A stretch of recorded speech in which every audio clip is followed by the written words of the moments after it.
This is the Rubber Boots Podcast, Season 8 of the podcast, brought to you by BetSafe.net. BetSafe.net. Thank you for joining us, we'll sure you have no regret. Even we can't believe we're not canceled yet. We're gonna tell some stories, we're gonna have a good time, you know for sure, we're gonna have a laugh. This is the podcast.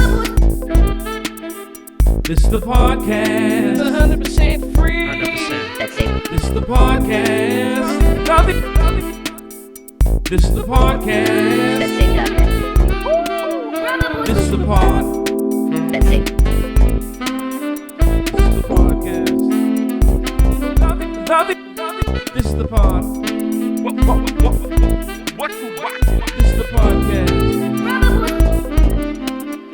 This is the pod. BetSafe.net. Hey, friends. Welcome to a special edition of the Rubber Boots Podcast brought to you by our friends at BetSafe.net. This is our Tuesday show. As you know, this year we've been doing bonuses, brief little pods on Tuesday. The regular pod continues to air on Thursday. And if you're watching us on the YouTube, do you put this one on YouTube stuff or you only do that Thursday Yes, night? absolutely, buddy. If you're watching us on YouTube, you can see we have a new cast member today. His name's Frank Crupi. He's a good friend of ours. He's a good friend of BetSafe.net. BetSafe.net. Frank, how you doing? Welcome to the Rubber Boots Podcast. I know this is the biggest break of your life. I couldn't sleep. You know, guys talk about heading into a Stanley Cup final playoff game. They can't sleep the night before. This was the exact same thing for me. I woke up and I'm fired up to be here. I've been a big fan of TSN for a long time. I've been watching the program since I was a kid, and I'm pumped. Let's make some magic today, fellas. Thanks for having me. Nice. Oh, no. Thanks for being here, buddy. There's Lester. There's Stoff, and there's Puffy. And you can call me Jimmy if you want. You can call me James. That's my TV name. It's just a character. It's just a character I play on television, Frank. Yeah. So tell Frank, how you're kind of a all-around sports expert, Instagram influencer guy. Tell me how you give me a little bit of your backstory before we get into the stuff. Yeah, well, like everyone else, I'm not really an expert. I just play when on TV, right? Or on social media, I should say.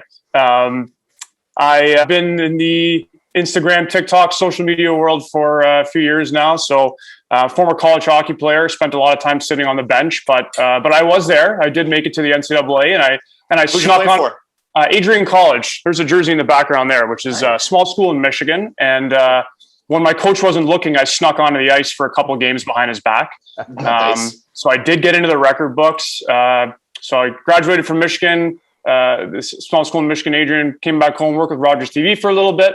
I was covering junior. Whoa. Yeah. Ik nee on the Odgers rate. Whoa. Yeah. Sorry, I meant to say.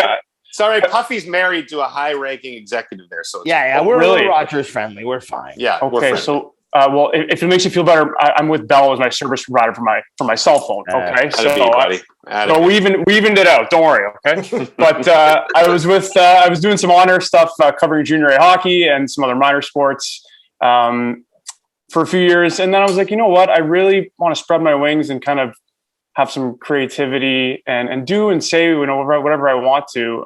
So I started my own podcast, which has grown into the Hockey Illuminati. We're on Instagram, we're on TikTok, and our podcast, we do interviews with NHL guys, other people from the hockey world, and just, creating content, original content around hockey.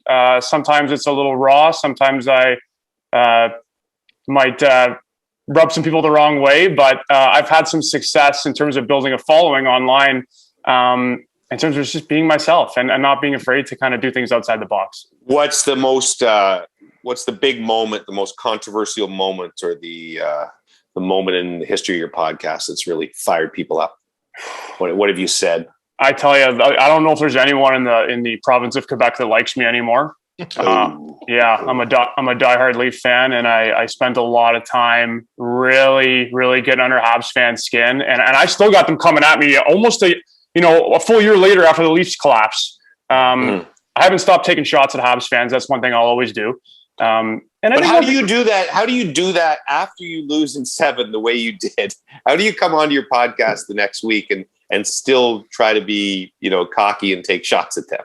I don't know how you do that. Here's the thing, Duffy. It's very difficult. Okay. Right. As a Leaf fan, you have to take shots while you can. Everyone in the league hates the Leafs. We're the most hated team in the NHL. We got the biggest fan base in the NHL, but everyone wants to see us lose, and everyone enjoys taking shots at the Leafs. So when the shoe is on the other foot and Leaf fans have a chance to take a shot at another team, you got to do it. You got to do it. And I mean, it's easy to make fun of Habs fans. I mean, yeah, we blew that 3-1 lead, big deal. But I mean, do we really want to get into why that happened? It was a fluke. And it's not going to happen again. And, where the Habs are right now is very indicative of the fluke run that they went on last year. So, you know what? I've made my peace with it. And the way I take shots now, to answer your question, the way I take shots now is that this team right here is in cup contention, and that other team that beat us in the past is in the past, and they're in the basement. So that's fair enough. I love your background, by the way. And I was going to see, we can't see it behind your head right now, but you have a big Italia scarf or something there, right? Forza Azzurra, yes. Yeah. So I wanted to ask you before we get to hockey, because I know hockey's your thing. Yeah.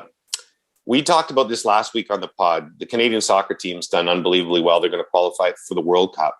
And I believe it was Lester or Stoff that asked the question. So you're a big Italy guy. So Italy plays Canada in the World Cup. Who are you cheering for? I've had this question come across many times. And I actually listened to that segment on YouTube that was talked about last week on the podcast. A great segment. The real Italian fans, I'm born in Canada, born and raised in Toronto. I don't have any choice but to cheer for Italy. And I absolutely would. If Canada met Italy in the finals, I would cheer for Italy.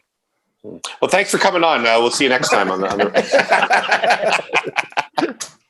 Can I explain why? Can I please? Yeah, can I please? No, of course. Give me 30 seconds why. So now the good news is that we're not going to have to worry about this, because there's a decent chance Italy's not even going to make the World Cup. They still have to qualify. Yeah. Okay, and FIFA's probably got a vested interest in seeing Portugal beat Italy. If you know what I mean. It might be some favoritism. Conspiracy theory. Well, Illuminati. Come on, of course we got conspiracies. You know, I love it. right? Like Ronaldo, his last World Cup, they want to make sure he gets there. Italy, they already maxed out all the money they could make. So we're not even gonna have to worry about this issue. But I would go with Italy because it's in my fabric. I'm emotionally connected to this Italian team. Okay, I'm not a huge soccer guy. I think it's great that Canada's going to make it. Knock on wood, they're just about there. It's amazing to see the sport growing in Canada. And I played a little soccer when I was younger. I think it's a ton of fun to play. And the World Cup, there's no event like watching the World Cup. It's unbelievable. But I have no emotional connection to the Canadian soccer team. That's going to take time to develop. I've been watching the Italy team since I was a kid. And I got to tell you, I've had this conversation with my friends and family. A lot of us are on the Italy wagon. How can you not be emotionally connected after what you've witnessed the last few months, though? That Alphonso Davies goal and the jumping in the snow in Edmonton, and makes me. Yeah, but Balotelli's coming back though. Oh yeah, that's what all Italian fans have been waiting for. Mario Balotelli is making his triumphant return. Are you kidding me? That this guy was like the most electrifying player in the world at one point. Right. It was a short window, but he was there. Very short. Yeah. Very short. But yeah, that's fair. It's fair enough. I understand, and I know I respect the Italians' connection to the game. That's no problem. If you were Frank to move that to the ice now, and Canada's playing Italy at the Olympics, Italy's gone far somehow. Well, there's no question there. It's Team Canada all the way. Funny enough, again, the emotional connection. Been watching Team Canada. I was 12 years old running around when they won in 2002, and seen them win a number of other times. And I'm a hockey guy. That's where my love lies, right? Italy should be in the Olympics. There's some there's some guys in the Canadian Olympic team that could have went and played for Italy. Barbero, Pasquale. Who's the other Italian? Tambellini. They should have put together a team. The Italians. Colaiacovo. Yeah, get Carlo out of retirement. Yeah, he can still play. I'm sure. Let me ask you something, Frank. Yeah, just got a question for you. Yeah. Montreal Canadiens, you've said that you hate the Habs. That's fine, no problem. I should tell you, I'm sure they told you this. I'm a big Habs fan. Yep. In the commercial last year with Tim Hortons, talking about Shea Weber and everything. Yep. But it seems to me at one point, the Montreal Canadiens were captained by Max Pacioretty, very prominent Italian in the league. How do you feel about him? Was he somebody that you look to as a product of Canadian Italian heritage? Was it something that you looked to be inspired by, or was it just because he's a Hab, he's out? Gotta hate him. The second he took that Habs jersey off, I started liking him again. Okay. He's a beauty. One of the more underrated goal scorers very much so. Of his generation. But when he was in Montreal, I did not like him. And evidently, Habs fans didn't really like him either, because every time he comes home, he gets booed. You know what? I think the Habs fans loved him.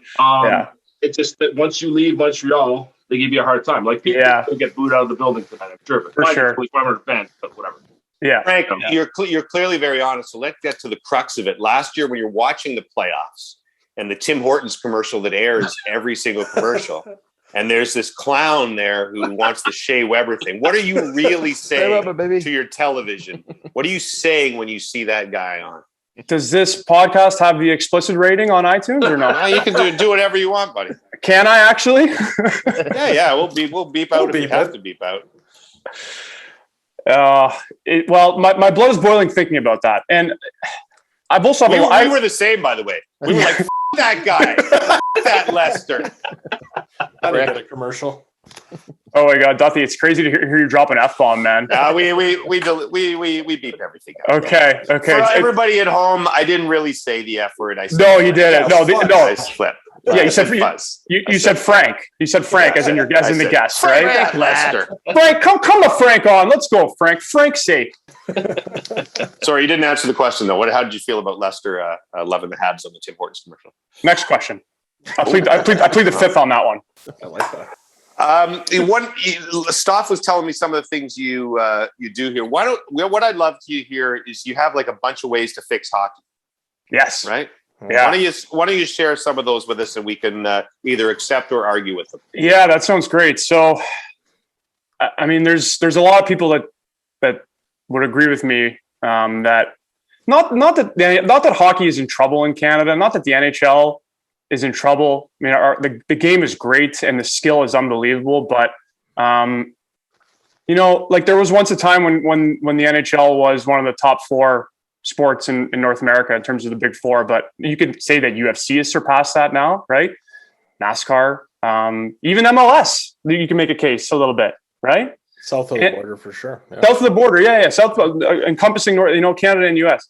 Mm-hmm. And the NHL has not done a great job, in my opinion, marketing the game and the players, and that was more than on display with the All-Star game this weekend, which, I mean, largely, the hockey community was, I think, disappointed in what we saw with the All-Star game. Keep in mind, give the NHL benefit of the doubt. They had to throw it together last minute, and they didn't have the budget that they had in previous years because their guys are supposed to be at the Olympics. But it was kind of representation of like the NHL wonders why they don't make money like the NBA and the NFL. What we saw this past weekend with the All-Star game, I think is kind of telling as to one of those reasons. So I think the NHL has got to get creative to do some things to maybe draw in some new fans, reignite the passion with some casual fans. Would you guys agree with me that the NHL, maybe in the last couple of years especially, has lost a bit of its luster? Yeah, and I think even more so to every sport's kind of going through what where you're talking about, where they really need to find a way to connect with the younger fans, with the younger generation, because everyone's on TikTok and everyone's on this, and less people are kind of drawn to their traditional television sets or even the ability to go to a game now. So, I mean, I definitely agree with they do need to get creative in that area. But what's your answer though? What are your answers, Frank? Okay, so the first thing I would do is I would start off by giving free beer to everyone at the Scotiabank Arena. That's the first thing I would do. Okay, I'm in. Right. Leaf fans, we've been through absolute hell, and we pay an arm and a leg just to park before getting into the rink. The least that they could do is give one patron of age a free beer. Yes. Okay, so we'll start with that. Okay. I think the shootout has run its course a little bit. I'm with you on that one, buddy. Right? Yeah. Yeah. It was cool when they first brought it in. How many years have we had the shooter now? Since after the lockout, right?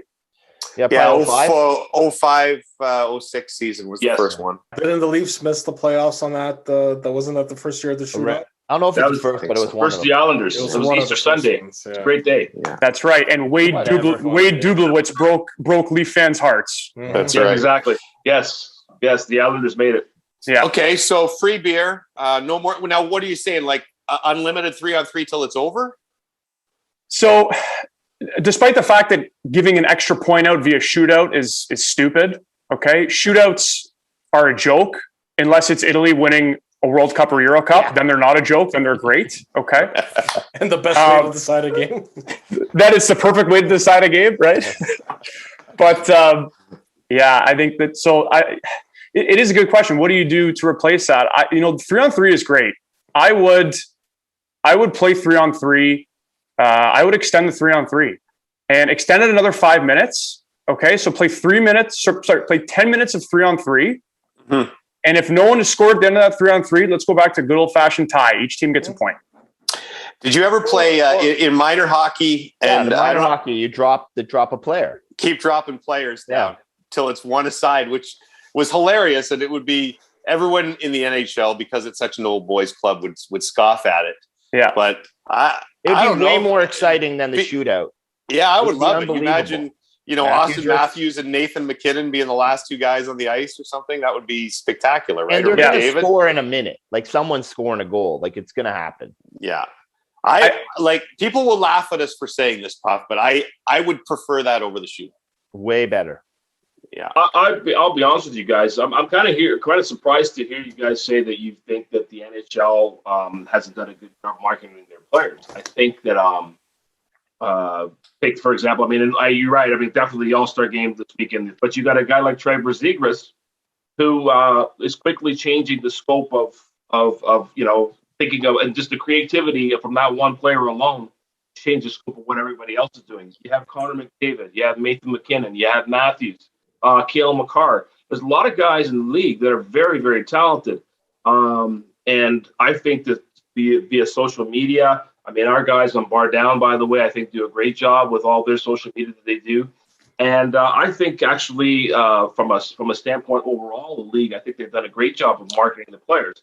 Now, you have to take into account that we're still talking about 2 years of pandemic. And look, I think that things are on the rise. And I don't agree that the shootout's terrible. I still think the shootout has some value. I'll point out as well, 3-on-3 is my favorite part of the game. I'll watch any two teams play 3-on-3. And in fact, there's a league called 3 Ice that's coming at the end of June of this year. We'll be seeing on TSN. I have to plug that. Yep.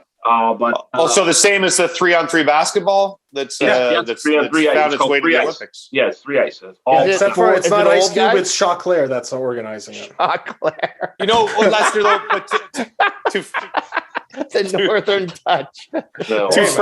To Frank's point, like you mentioned all these great players, and I think they do an okay job, but they could do better. And here's a small little detail. I think, by the way, and Lester brings up Trevor Zegras. I think Trevor Zegras might be one of the most important players in the last 30 years because he doesn't give a crap about any of the stuff that, even the Connor McDavids, as great as they are, they don't want to have an outgoing personality. They were raised in a hockey environment. Don't be bigger than the team. Trevor Zegras doesn't give a crap. But this is where the NHL, he pulls that move off in the, whatever the thing was called, the shootout at the All-Star game, which is the most, and he doesn't win, which it doesn't matter. It's a small detail, but that's so NHL that they give it to Pietrangelo because he's got a band out there or whatever. Don't you think, Frank? No, and that a lot of fans were pissed at that. They're like, really? How does that? This is one of the most unbelievable goals we've seen, like in hockey history. Even though he could probably see through the blindfold, but still, it doesn't matter. How does he not win it? It's crazy, crazy. And like you said, typical NHL. Yep. Yeah. Sorry, just going back to that shootout thing, because you mentioned that it's ridiculous the shootout has a bonus point, and I agree with you there. In general, would you be in favor to moving forward to a 3-point system for each game? So if you win in regulation, you get 3 points. If you win in overtime, 2, and then 1 to the loser. Like, wouldn't that technically make more sense and make it much more fair for everyone? I would like that. Frank, what do you think? Yeah, I don't know. I'm kind of indifferent to that one. I can see, obviously you get teams pressing a little harder towards the end of regulation for that extra point. Yeah. So that, soccer. Right. But at the same time too, then, I don't know. Will you have teams maybe sitting back a little bit? I don't know. The NHL is terrified about ruining playoff races. That this will actually, they want parity. It'll separate. And so they worry that it'll be, and actually people that have studied the standings most years, it doesn't really end up making a difference. If they went, they'll go back through the games and say, if we did it this way, and it doesn't make a difference. But I think the NHL wants to keep as many markets involved as long as possible. And they're worried that the 3 points would make it. And I just don't think that's true. Like this year, there might be no playoff races at all in the East already. We're only halfway through the season. It's just one of those years. The next year, you might have 8 teams involved in it, right? That's crazy. You mentioned 2002 Olympics. You were 12 years old. And we've talked about this on this pod before. And I'm just curious, what resonates with you more? The 2002 Olympics or the 2010 win for Canada? Good question. I would probably say 2010 because I celebrated it as an adult. Right. You know, where were you? We were at Shoeless Joe's in Markham, Ontario. Okay, nice. On 48, and it's no longer there. And I tell you, when Crosby put that win in, I think the place closed for good after they won because me and a group of about 40 guys caused an exorbitant amount of damage to the place. I mean, our tab was probably $10,000, so I'm sure it was okay. But Parise tied it up. We exploded, and then Crosby get the winner. We exploded. I went downtown. I remember going downtown with my buddies and we were out all night. So probably that one. But at the same time, 2002, it was cool as well because like I was a bit of a late bloomer with hockey. I wasn't a typical Canadian. I didn't start playing until I was like 10 or 11. So when that was going on, it was really my first years of house league. And Curtis Joseph was my guy. I loved him. And I was heartbroken. I remember when he got shelled in the first game and then they pulled him out and Ben Broder ran with it. But yeah, that team was unbelievable. And, it's funny. One of the things I think you guys talked about this on this might've been a quiz question one time, but in terms of the best team we've ever seen, 2010, 2002 or 2014, and at different eras, and a lot of teams have the same guys, so it's hard to compare, right? But if you were to pluck those 3 teams, and pin them against each other, what's the best team? 14 was the most dominant. Yeah, they were the most dominant. They're the most boring as well, though. Yeah, it was terrible to watch. It was terrible. It was like watching the Devils play. Yeah, but 02 had Mario still. Yeah, so Mario was good. Sakic was in his prime. It's a great question. That 2000, everybody will just remember the Crosby goal, but that 2010 team had issues, right? They lost a game in the preliminary rounds. They went to a shootout, I think, against the Swiss. That's right, maybe. Yeah. They almost lost to Slovakia. And the American team wasn't a great American team either. Yeah, it wasn't. So that's a great question.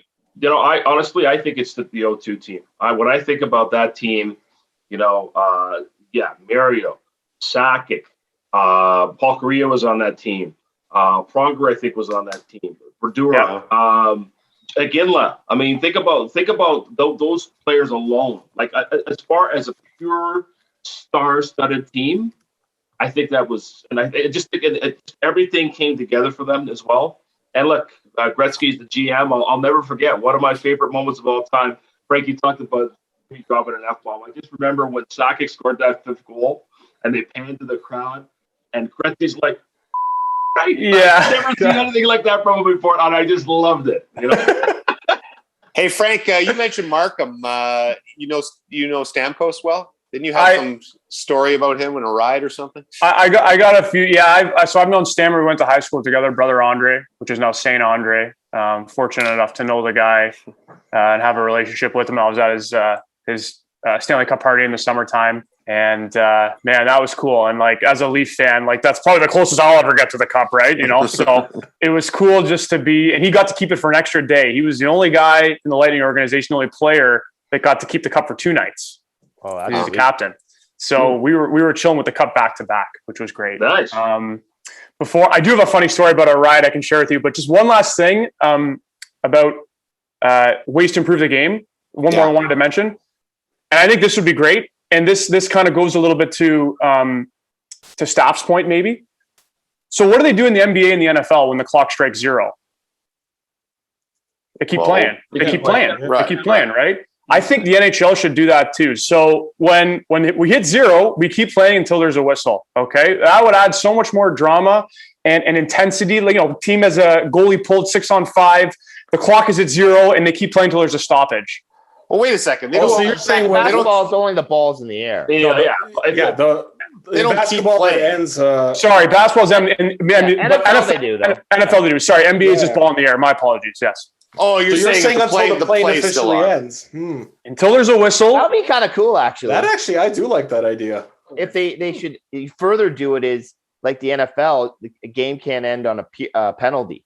So if a team just flipped the puck out, you're right. Yeah, it would be a penalty, and the game keeps going. I think that would be pretty cool too. It would discourage people from committing a penalty to save that game. Yeah. Since we're talking about this, one other thought that I had about the game, I find the officiating has been very inconsistent in the last couple of years, and I think that needs to change big time. That's one of the things that is a they can be more consistent throughout the course of the game in the league. Well, would you guys be more open? Your mic. Sorry. Would you guys be more open, for example, to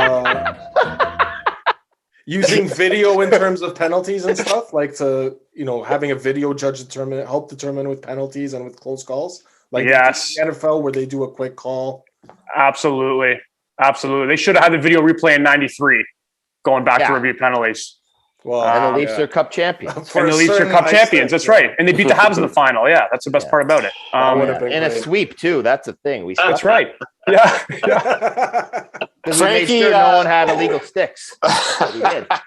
Frankie, we got to go shortly. Tell us the Stamkos story, and then promote the hell out of where we can find you. Yes, and we'll let you go. Okay, cool. So this goes back to when we were 18. Okay, 18 or 19. It was. Stammer had just finished his first year in the NHL. So he just had his rookie year. His rookie year started off really poorly. I don't think he got his first goal till like 6 weeks into the season, but he ended up, bat out of hell to end the year. So he had a pretty good rookie year. He was home for the summer. We were at a party somewhere in Markham, house party. And it's like 2 or 3 in the morning. Boys have had a few pops. And, of course, that time of the night, we're getting a little hungry. Okay. So Stammer, being the great guy that he is and not drinking at all because he's a professional athlete, that's just what they do. They don't drink. He offers to drive the boys to McDonald's to get some grub. Okay. So beautiful. So he's driving. I'm sitting shotgun. There's 3 guys in the back, maybe 4 guys in the back actually. So we go through this McDonald's drive-through at like 2, 3 in the morning. And, we load up with, every single morsel of food that is in that establishment, known as McDonald's. So we pull through. We get to a major intersection. Okay, for anyone listening here at Markham, it's the McDonald's at Highway 7 and McAllen. Okay, I'm sure there's actually where it is. Okay, there you go. Yeah. It's a great McDonald's. Great McDonald's too, right? Like that's one of the best ones. Excellent McDonald's. Yeah, unbelievable, right? So we're waiting at this red light, and the red light's taking forever. And we're like, Stan, just blow through the red light. Like it's 3 in the morning. Come on, man. We want to get back to the party. We had food for other people too. Let's go. No, I can't. Stan, don't be a man. Don't be. Come on, just blow it. He goes, you sure? Any cops around? We're like, no. We're good. Okay. He guns it through. Again, it's 3 in the morning. There were no cars, whatever. It was just 18-year-olds being idiots. Literally within 2 seconds of getting through the red light, cop car pulls us over. There was a cop car directly behind us. And when I mean directly behind us, I mean like directly behind us. I guess the light wasn't on, or me and the boys, we weren't seeing or thinking straight, obviously. We didn't do it intentionally. So he gets pulled over, and we're like, holy, we're going to ruin Stamkos' career, okay? So cop comes, walks up to the door. Where are you from? I live in Markham, but I work in Tampa, is what he said. Why do you have Florida license plates? Yeah, I live in Markham, I work in Tampa. Okay, get out of the car. So they pull him out to the back. He's there for 45 minutes. Another car comes. 2 cop cars. We're like, oh my God. Like, are they breathalyzing him? Did he have a beer? Did he not have a beer? Like, we're freaking out. And at the same, we're eating all the food too, but we're freaking out. So You don't want to get cold. no, because Those fries are terrible. Eating. yeah, you can't reheat McDonald's. It doesn't work. Like that, No, right? it doesn't. Very No. true. So he's back there for 45 minutes, and we're bricks. Finally, he comes back, huge grin on his face. Like, what happened? What happened? What happened? He goes, it's all good. He goes, they called for backup because the cop called his friend and said, I've just pulled Steven Stamkos over. Come meet him. Comes, he meets him. Signs autographs. Signs a few autographs. Like, oh, I really like this guy you drafted, Victor Hedman. Like, he's gonna be pretty good this year. He's like, yeah, we got high hopes for him. Yeah. So they end up shooting the shit with him for 20 minutes. Yeah. He gets back in the car. We ended up going to the McDonald's drive-thru again because we had eaten all the food. Of course. We had to get more. Then finally we made it back to the party, and Stamkos went on to win 2 Stanley Cups and win 2 Rocket Richards and have a pretty good career. So That's awesome. it was all That's good. awesome. Well. Good guy. Where can we find you for our listeners? Yes. Other than the Rubber Boots podcast today, which has been great. Thanks for having me on. Brought to you by betsafe.net. Brought to you by our buddies at BetSafe. We got boosted odds every week. Make sure you check it out. So if there's any of my following here, make sure you subscribe to the Rubber Boots podcast. But most of my content lives on Instagram and TikTok. Hockey Illuminati, content posted daily, and new podcast episodes at least 3 times a month. And we do interviews with former players, current players, other professionals from the hockey world, and we have a lot of fun. So check us out. That's awesome, Frank. I'm on TikTok now too. I don't know if you know, I'm a big TikTok star. I'm doing this from my mansion in LA. I live with a bunch of teenagers. Oh, wow, no way. Cool. Can I come by sometime? Yeah. What's the girl I live with in name? What's her name again, Puff? Addison Ray. Yeah, I live with her. Addison. Oh, you Ray. do, eh? Oh, okay. Yeah. Addison, just to give me a minute. We'll do another TikTok. Just a second. I'm finishing off with Frank. What about Summer Ray? Oh, he's also a big fan of hers. Yeah, her as well. If you got Summer Ray over, I'm coming over this summer. Hey, buddy, it was a pleasure. We'll look for your stuff, and thanks for coming on. Yeah, no, thank you. This has been awesome. Jimmy, I've been watching TSN since I was a kid. Been watching you host and do your thing for a long time. So it's a really cool moment for me to make some content with you and the rest of you folks here. And Leafs are going to win the cup. You heard it here first. They're going to beat. They're going to be called round first. They're going to beat the Avalanche in the final, and the Stanley Cup career is going to start and end at Zanzibar. Nice. Yes. Okay. Thanks, Frankie. We really appreciate it, man. That was great. Sweet. Having you on. Thanks a lot, guys. Appreciate it. Ciao. Bye. All right. That's our buddy Frank Crupi and a fellow betsafe.net, member of betsafe.net Nation. Check him out, and we'll see you on Thursday night on the full-length episode of the Rubber Boots Pod. Hey, how are ya? I got a question that I really wanna ask ya. Wait,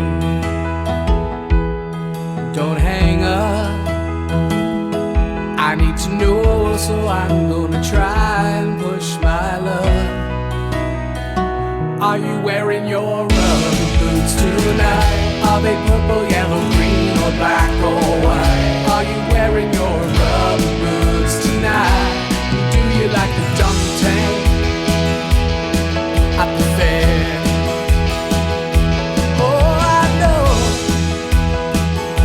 I know it's a little strange, my obsession with your choice of footwear in the rain. And I know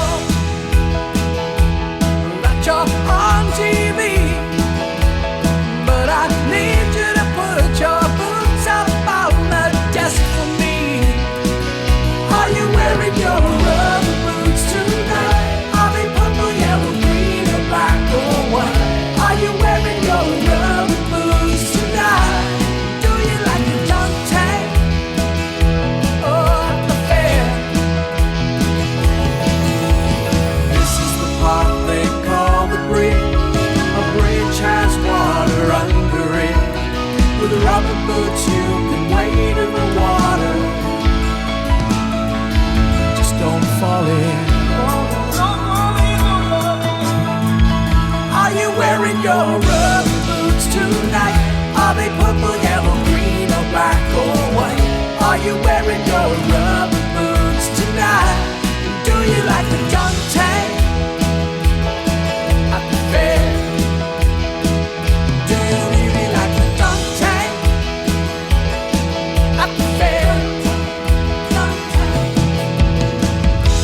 you wearing your rubber boots tonight?